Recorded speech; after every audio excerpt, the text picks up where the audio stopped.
a procedure that we believe was unprocedural and was going to put this parliament in very bad light. Correct. The matter to be discussed here was the political parties bill, which to my mind is on the floor of the House unprocedurally. Correct. As I had risen in my place yesterday and said, the parliament had advertised for public participation or for any Kenyan who was willing to participate in this process.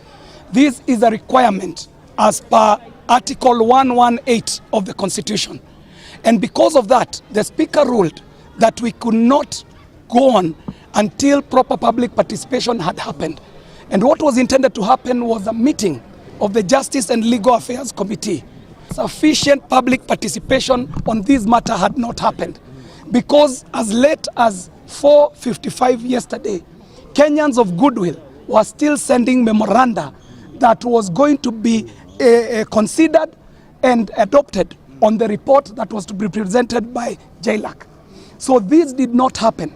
On that basis alone, this bill found itself on the floor of the House unprocedurally, as it has been proven severally, both by rulings of the Speaker and also by court rulings.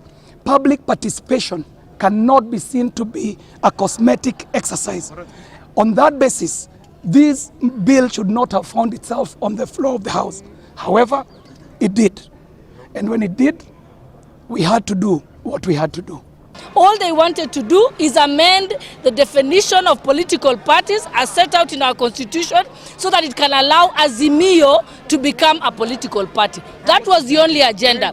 Number two, they were supposed to amend the Political Parties Act to allow cooperation of parties within 60 days to elections, so that it can allow the Oka alliance to have time to negotiate to join Raila Odinga. That was all.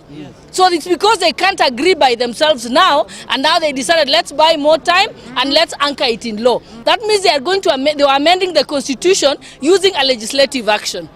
We cannot be passing laws as parliament for selfish interests of a few individuals who cannot be able to gather numbers on the ground. And in fact, we have said them, and Kenya knows this. Even if you make Azimio a political party, still at the end of the day, the people who vote are the people on the ground.